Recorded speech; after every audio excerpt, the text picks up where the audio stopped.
Many women today are taking estrogen, considering taking estrogen, and wondering, do I really have to take estrogen? Now, clearly, when women go into menopause, the body stops making as much estrogen, and it can affect your whole mood. You can feel depressed, you can feel anxious, you can worry too much, you can have low energy. All these could be symptoms of low estrogen production. And the remedy is, if you don't have enough estrogen, we'll give you some estrogen. And even when women are younger, before menopause, they might be taking hormone replacement in order to feel better. They might be depressed. And sometimes the symptoms improve. Sometimes the symptoms don't improve. And there are risks. And more we're understanding the risks of taking hormones. Now, clearly, 30 years ago with the birth control pill, they gave women 10 times more estrogen or progesterone that they needed. And that caused all kinds of negative symptoms. And finally, different pills were produced that lowered the amount put into the body. But there's still the risks. There was a big study done in 2000 which showed that there was an increased risk in women who were taking hormones. Now, this doesn't mean every woman is going to get cancer. And at the same time, it doesn't mean every woman's going to get benefits. And it is a risk, without a doubt. So are there alternatives? Well, when I've read books and talked to doctors who provide hormone replacement, I say, is this important for every woman to do? And most of these doctors will say, particularly if they know the alternatives, they'll say, we only do it as a last resort. We want to start with helping a woman to produce those hormones.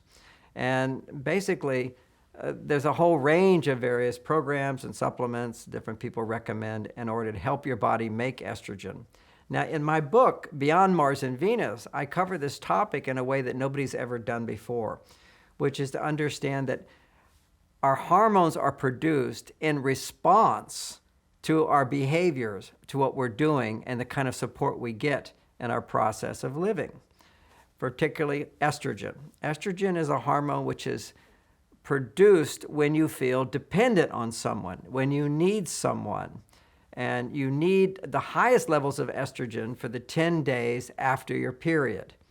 And during that time, if you're too independent, then you're not going to make enough estrogen. So your estrogen levels are going to be low, and somebody might say, you should be taking estrogen.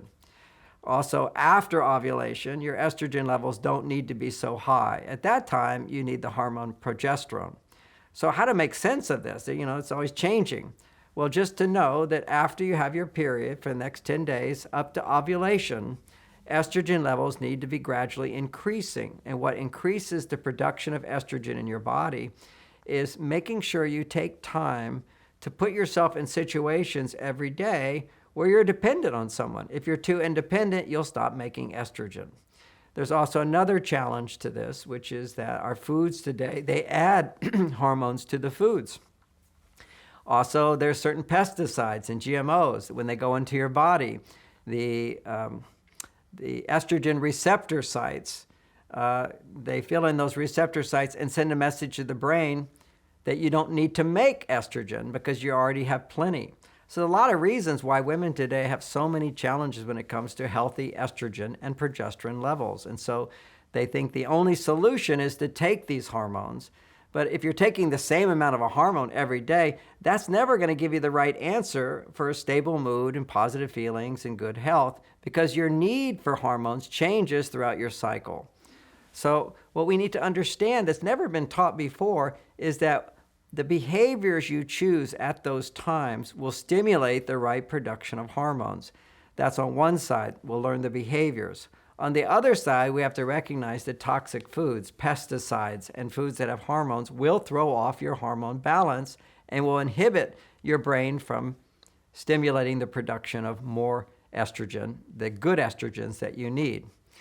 Also, one of the negative symptoms of not having enough estrogen is that you feel, I don't need a relationship, because estrogen awakens your need for someone or something, and that then will stimulate more estrogen.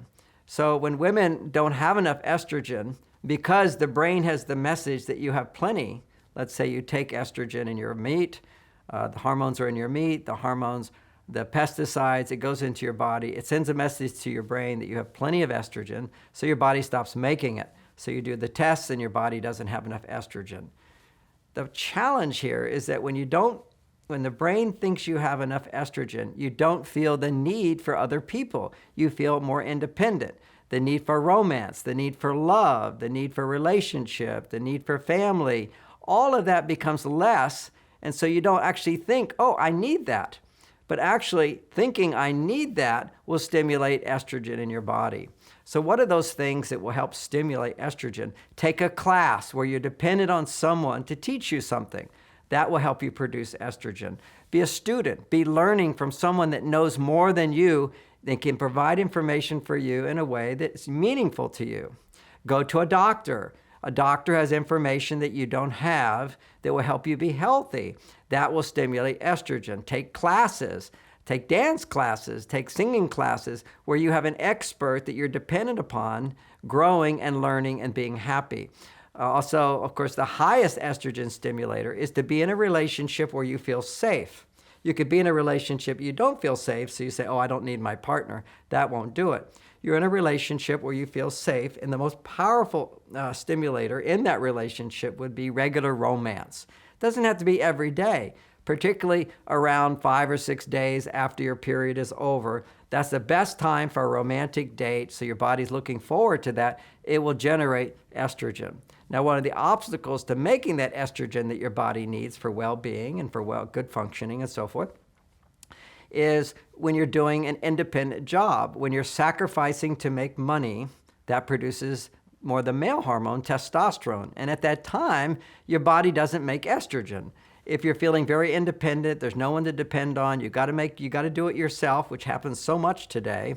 Your body is making more testosterone during the day and therefore not making estrogen. Estrogen goes up, testosterone goes down, testosterone goes up, estrogen production goes down.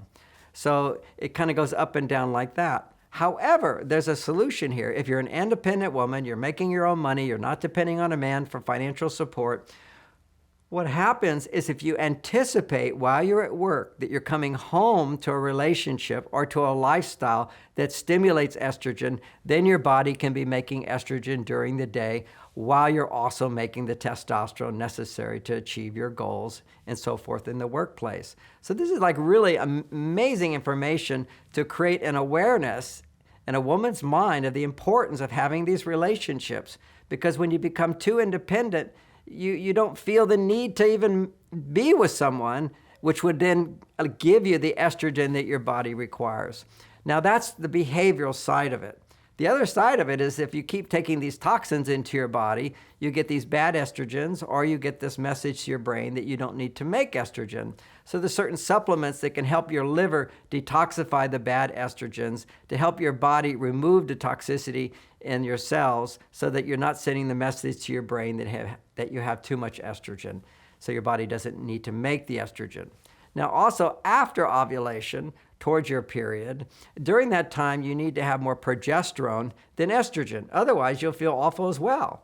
So during that time, estrogen is not really the big challenge.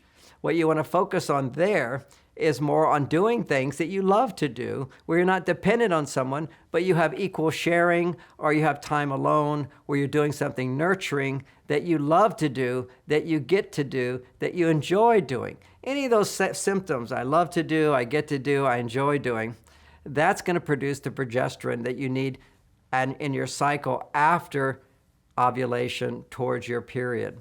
So the hormone needs change during the month, and there's no way taking hormones is going to give you the right balance. The amazing thing is your brain is a genius. It can balance those hormones if you give it the right stimulation, as well as help to detoxify the body and take the supplements necessary so your body digests your food, which produces the ingredients to make the hormones. So our Mars-Venus program for balancing hormones will help you provide the nutrients you need, but also understanding these ideas that are in my book, Beyond Mars and Venus, which help women to discover the various activities that will help stimulate the right hormones at the right time. And in most cases, you won't need to take hormones. However, if you are on hormones now, you should discuss this with your physician who provided those hormones for you. They will usually welcome the idea because it's a natural way, so you don't have the risk and the danger of actually taking hormones.